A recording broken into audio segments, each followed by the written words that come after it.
This is Dr. Sarkisian.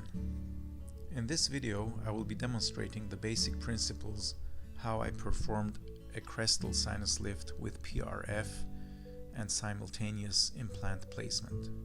The first step, of course, is a cone beam study and determination of the implant size and positioning.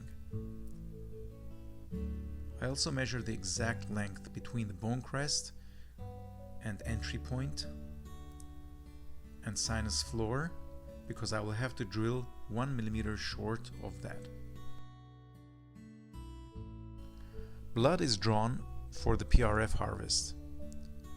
For a sinus lift, I use at least 4 vials.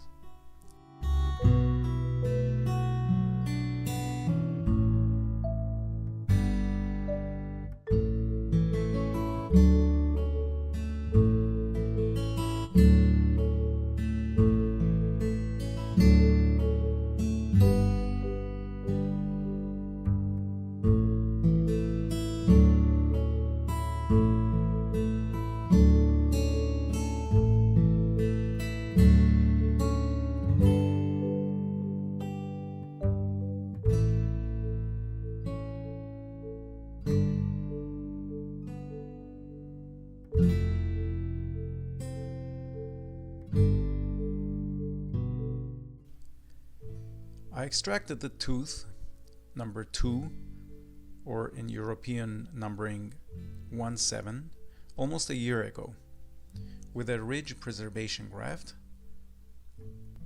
It seems it has healed nicely. I have sketched simplified illustrations to demonstrate each step. This is where we determine the depth and angulation of the pilot drill and make changes after Xray validation with a pin.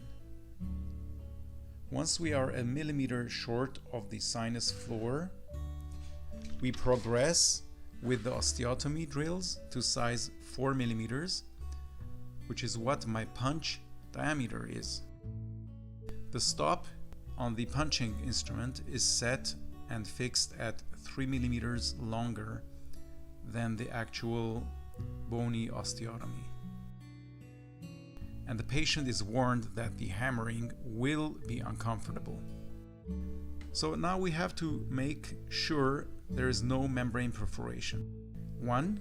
We use a blunt probe to gently push on the bone plug and feel its trampoline resiliency effect.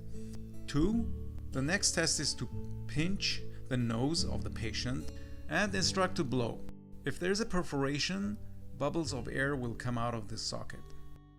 Once we confirm that the sinus membrane is intact, we proceed with the final drill sequence to the final size of the implant, and we use the tapping burr. We proceed with inserting compressed plugs of PRF into the sinus, which, if done gently, will push the membrane tent further up into a wider dome. Of course, what better instrument to compress and advance the PRF into the sinus than my punching instrument?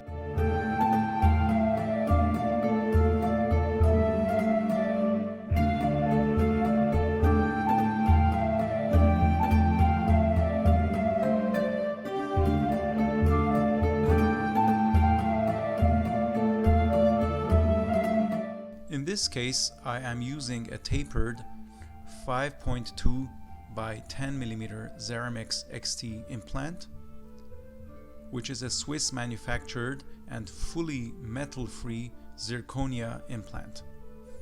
Now, zirconia is an abbreviated term for zirconium dioxide, which is a ceramic.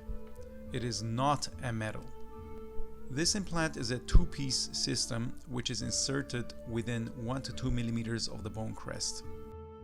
The benefit for that is, of course, avoiding a junction or an interface at the very critical junction of the bone crest. So therefore, if we have pure zirconia material extending from the bone crest, then it has much better chances of healing and avoiding future crestal bone loss. So this implant has a shallow peak cover which allows it to be fully submerged to heal without any interruption. I suture the tiny flap back over it. In the final X-ray, we see that the apex of the implant is within the dome, and we can even see a faint trace of the bone plug that was pushed up.